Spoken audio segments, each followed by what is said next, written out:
What is up, RC enthusiasts? I'm back here again today with something special for myself.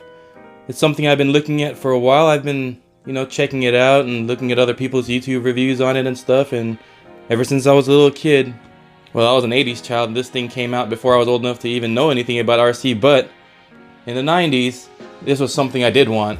But I don't know if you can tell right now, but on my shirt I did a little modding of myself to make it more proper for the video. And I'm pretty sure you guys already know what this is about because of the title of the video and stuff, but hey, just thought I'd be appropriate for it right now, and let's get this sucker on camera. I'll show you what I got. Well, here you go, guys. I got myself my Toyota. So you can see right here, this is a kit that I've been eyeing for a long time, since I was a kid. And now I finally have a clone version, but I guess it's not bad because instead of just building it and putting it on my shelf because I'm too scared to scratch it up, this one's gonna see some runtime. Well, alright guys, let's not take any longer. Let's get this thing out of its box to show you all its other boxes, because it is a kit. Let's get to that. Alright, here in the box you can see a little bit more detail on this side right here, telling you a lot of the stuff it has. And this thing looks like it's full metal, guys. Looks like every single thing on here is metal. Here's the other side, just so you can take a look at it real quick. And this side right here, which isn't relevant to me, but it does show you all the RTR components, which obviously I don't have. This is the P407. This is a Tamiya Bruiser clone, I believe they say. I'm not sure if I'm allowed to say that or not, but here's the white one. Now if you saw the box on the top, that was the color I got, was the black one. So let's go ahead and get this unboxed. Well, there you go. Upon opening the box, it's gonna look like this inside. You're gonna have your instruction manuals and your sticker sheet right here. And then you're gonna have a whole bunch of other boxes with your kit parts in it. Now this isn't exactly like a professional style kit or a kit that's in need of more assembly and more time. This one is more like every part is built for you and you just gotta assemble it together. So it's not like you're sitting there assembling whole axles, whole drivetrains, and whole gearboxes. Everything is pretty much almost ready for you. You're just bolting all the parts together and miscellaneous other nuts and bolts to get everything together. So let's go ahead and take all these boxes out of this box so we can see how many boxes we have in here, and then we'll open them up. Well, here you guys go. This is all the stuff that comes in the box. You're gonna have your fully assembled rear axle, fully assembled front axle, fully assembled gearbox, fully assembled frame, which they call axle bracket. Kind of makes sense. I mean, it is what the axle bracket's onto, but it's just a frame. You got your scale wheels right here that looks like they're already mounted on the rim for you. And you have your kit metal 4x4 pickup 1/10 scale 4-wheel drive assemble car crawler box, which I'm assuming has all your other miscellaneous stuff in there like I've seen on all the other videos, like your shocks and whatnot. And of course, last but not least, the car shell. The Toyota itself, or sorry about that, the Toyota itself is in here. So let's go ahead and get these out of these boxes and I'll show you what that looks like. Alright, well here's everything right here unboxed. Out of the box you have your shell right here. That looks really, really good. You have your interior and your windows all in that bag. This bag right here, you've got your trunk, your rear cab. This, you got your fully assembled frame, all metal. Everything's already assembled for you. It looks like I may need to loosen some of these up because these are supposed to move freely and they're pretty stiff. So I might loosen some of those up. But other than that, it looks pretty well built. And of course, whenever you get something like this that's fully assembled for you, it's always good to take a screwdriver or Allen head screw or whatever and check all the tightness of all these screws just to make sure nothing comes apart while you're playing with it. And right here, check it out, guys. Ooh, that's beautiful, right? 3-speed transmission. It's got 2-wheel drive high, 2-wheel drive low, and 4-wheel drive low. It's already fully assembled for you. Motor's already installed. You've also have the wire soldered onto it, looks like. So that's pretty cool. Then you get your rear axle and your front axle. Now the only thing that I can see that I don't like about these, now these are full metal by the way, But the only thing I can see that I don't like about these is if you look at here, it is not like a 12mm hex or anything to install these. You actually have to install the tires through here. So the rims it does come with are specially for this rig. So it's not going to be an easy mod, but I'm pretty sure it's doable if you want to switch the tires or rims. Me, I think I just want to switch the actual tire itself. Here's the tire. They're all wrapped in this paper so they don't stick together and stuff. But yeah, I actually don't mind the look of the rim itself. It looks pretty nice. The only thing that I would change on this would be the tire. So maybe I'm just going to pull these off somehow. I know they're glued, so they're glued on. And there's no foams in there. But I'll probably remove this tire, maybe run it with this tire for a while. Maybe, and then switch it to a better tire. Try to unglue it off of here, because I do want to keep these wheels. I do like the way the wheels look, so that's pretty cool. Then over here you have your scale accessories, like your side steps, your rear cover, your steering wheel, your shifter, your license plates. You have that rear cover thing that I'm probably going to think of not using. Try to figure out a way to eliminate this from the deal because I am not a big fan of it. You have your light buckets and stuff from this parts tree. And then you have your bumpers in this one right here. Nice and flexible plastic, not going to break easily. Then there's going to be your servo box and your electronics box. This is where all your electronics are going to sit into. Now, if you can tell, these have the servos for the steering servo sitting in this box as well in the back with a long linkage going all the way to the front. I might run it that way, stock, just so I can see how it is. And I know it's not good that way. I heard there's a lot of play and stuff, but there is a very simple front mounted servo mod you can do to this rig that will definitely improve your steering for sure. You have more electronics component box stuff right here. And then you have this box.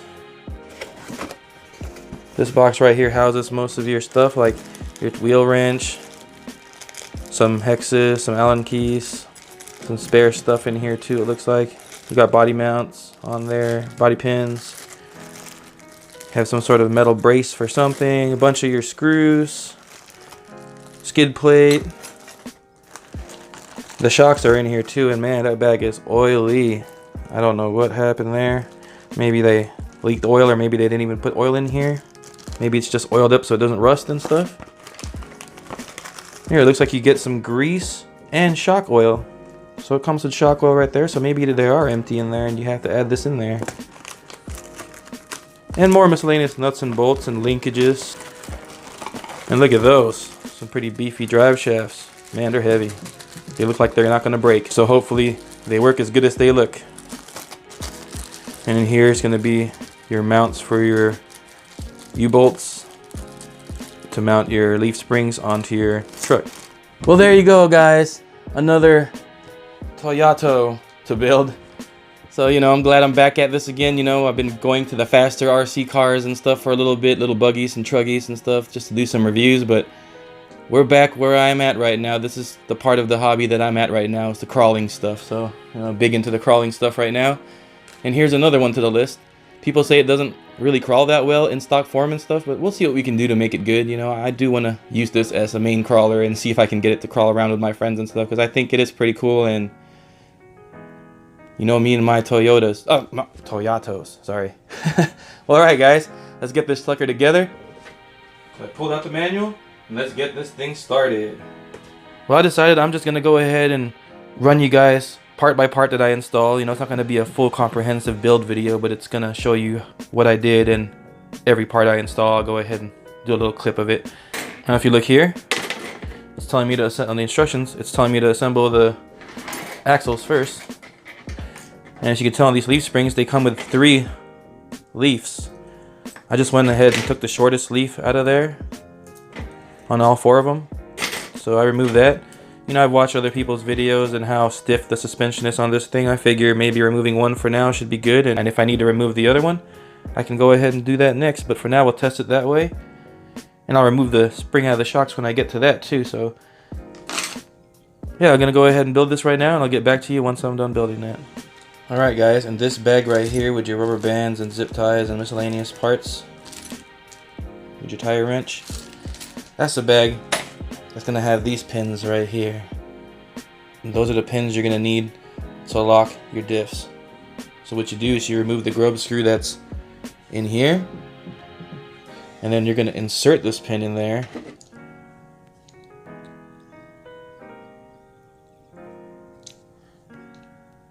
Now the pin should fit straight in there. And as you can tell, it's not going to go all the way in. What you have to do is you have to spin the axle until you find the spot that it goes into. You will know once you're there because the pin will drop into it. There you go. Got the pin dropped in right there. So I'm going to tighten it down, and the instruction says once it tightens all the way down, you're going to want to back it off one turn, it said. So there you guys go. Axles assembled with the leaf springs on them. That's how they look like. It's pretty cool. You can tell how the assembly looks like right there. And it's the front axle. Now the next step is telling me to connect these axles to that frame right there. There you guys go. Got the axles attached to the frame.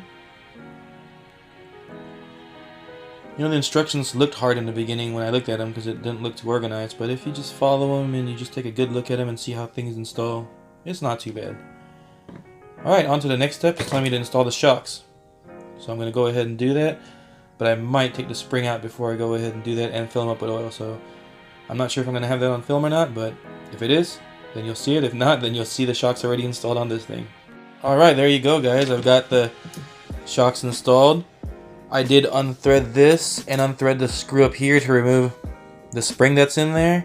So there's no more spring right there. And it's just shock oil that I added in here, and I put Teflon tape onto this threads over here so it wouldn't leak out. And I added another extra O-ring in here. I believe it's an M2 or M3 O-ring. I lost the actual size of the O-ring. It was just in a bag that I had spare, so hopefully I'm correct. Either an M3 or M2 in there, but it looks just like the O-rings that are already in there. I just had to add another one because the O-ring stack they put in there isn't long enough. So when you put the cap down, it doesn't squeeze on the O-rings and it doesn't seal it properly. That's why I have all that leaking in the bag. So now they should all be sealed pretty well. Got the front and back done. Got the skid plate installed as well. And now to move on to the next part, to install the transmission. Alright guys, here's the transmission. And it said to attach the drive shafts onto it. And they have grub screws that go all the way through. So once you install those two, next step is to get it in there. So I'll go ahead and get back to you guys when this is in there. Alright guys, there you go. You got the motor and transmission installed. Got the drive shafts installed. Man, this thing weighs a lot now. It's probably already weighs as much as my 4Runner does, and I don't even have the body or anything on here, and no wheel weights or nothing yet, so wow. There you go. Let's get on to the next step. It's telling me to build that little box that goes back here where your servo and electronics go to, so I'm going to build that. Alright, the next step was supposed to put the servos in here, but I'm not going to put any electronics in it right now because I don't know what I'm going to use yet. I might choose to use some budget servos in here, or maybe not. More than likely I will try to keep it as budget as I can, but yeah, we'll see what happens. And I'm going to continue to build this without any of the electronics, so you won't see any of the steering linkages right here connected yet. No, the shift linkage won't be connected yet. That'll be all added in later. Alright, check it out. So I got the bumpers installed and the body mounts up here, the rear body mount, and so with the front body mount as well, and the front bumper. So we installed all that. Next it's telling us to install the wheels. Now the wheels installed differently from regular 12mm hexes. These ones use 3 screws to go on that kind of hub. So it is kind of unique, and you can't use any kind of special, you gotta use special rims. Can't just use any kind of rims for it. Alright, there you go guys. Got the tires on. Man, this thing is huge. Definitely getting bigger. Now let's change the view real quick of this build. There we go. Now we get a better look at it. I think once you break this in a little bit, it won't be too bad. Maybe cut some lines into here to make it look like a different tire. I don't know. Or maybe just put a whole new tire on there altogether on these rims. That's what I'm probably going to try to do, is try to unglue these from here somehow and put some other tires on here. So there you go guys. Pretty cool looking little rig. Now, I'm going to complete this build in another video. But for now, hopefully you enjoyed that, and don't forget to like, comment, and subscribe. And also don't forget, go out there and run that RC.